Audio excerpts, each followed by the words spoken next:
Hi, my name is Keith, a technician with USACLEAN for over 11 years. And this machine here is a Noble Speed Scrub Rider. The machine behind me is a Tennant T7. Now in this video series, we're going to show you tips and tricks that will either work for the Noble Speed Scrub Rider or the Tennant T7 to help minimize the cost and need of sending a service tech. Okay, so you found a hole in your suction hose causing a leak and or less suction, and you need to replace it. This is how you do it. Grab it at the bottom of your squeegee assembly here, pull it off, pull it out of the clamps, and then take it and pull it out of your recovery tank. Get your new hose, which will come just like this. Reverse the steps, very simple. Put it back into the recovery tank, put it back into the clamps, and then put it back on your squeegee assembly.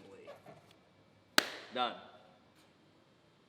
Once again, my name is Keith. For all the parts listed in this video, plus thousands of diagrams and how-to repair guides, be sure to click the link in the description below or visit us on the web at usaclean.com. Stay safe and thanks for watching.